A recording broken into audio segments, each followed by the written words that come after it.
Assalamualaikum warahmatullahi wabarakatuh. Nama saya Rame ini. Saya berasal dari studi agama 6B. Pada kesempatan kali ini saya akan menjelaskan tentang keberadaan Hoa Kiao atau perantau Cina dan pengamalan ajaran Konghucu di Nusantara pada abad ke-15. Kedatangan orang-orang Cina yang pertama kali di Nusantara ini sebenarnya belum dapat diketahui secara pasti. Hubungan dalam jalur perlayaran antara orang Cina dengan Nusantara telah berlangsung sejak zaman purba.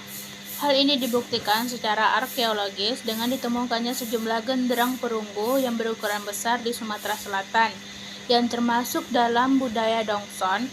Berdasarkan kronik dan berbagai cerita di dalam dinasti Han, maka pada masa pemerintahan Kaisar Wang Ming atau Wang Mang, ternyata Tiongkok telah mengenal Nusantara yang disebut dengan Huangse. Adapun tahapan imigrasi Cina ke Nusantara yakni tahap pertama, pada masa ini Nusantara masih diperintahkan oleh raja-raja. Jumlah orang Cina yang datang masih sedikit dan belum membentuk satuan komunitas yang mapan. Tahapan kedua ini terjadi setelah bangsa Eropa datang di wilayah Nusantara Tenggara pada abad ke-16. Kehadiran orang-orang Eropa seperti Portugis, Spanyol, Inggris, dan Belanda membuat wilayah Asia Tenggara semakin ramai.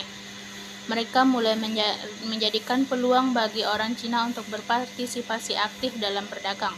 Selain itu, memungkinkan mereka untuk tinggal di wilayah Nusantara dalam waktu yang lama. Tahapan ketiga, ketika kekuasaan Nusantara berada di bawah pemerintahan Hindia Belanda, telah banyak ditemukan pemukiman Cina.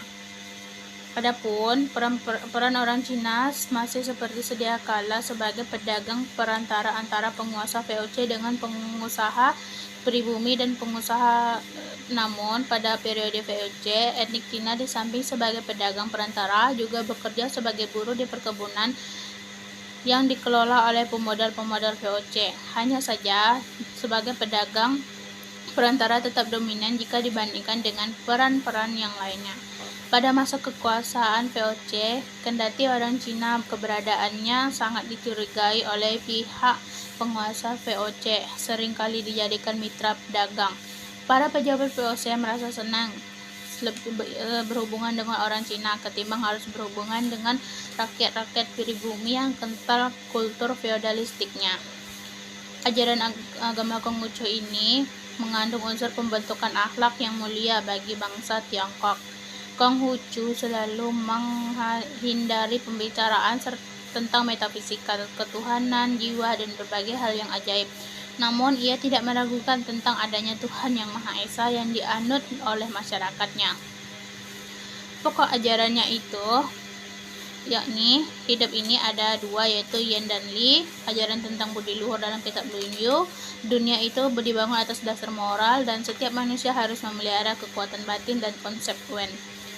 Dengan adanya pedoman hidup yang sudah ada dalam agama Konghucu ini, maka para Hoa Kiao menggunakan pengamalan ini supaya dapat hidup di perantauannya, di mana amalan yang diajarkan lebih untuk mendekatkan diri kepada Tuhan Yang Maha Esa dan makhluk yang ada di bumi lainnya.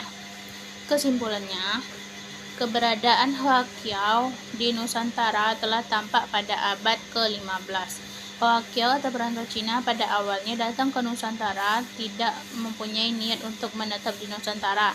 Namun sering berjalannya waktu, mereka datang ke Nusantara membawa keluarganya serta harta benda mereka.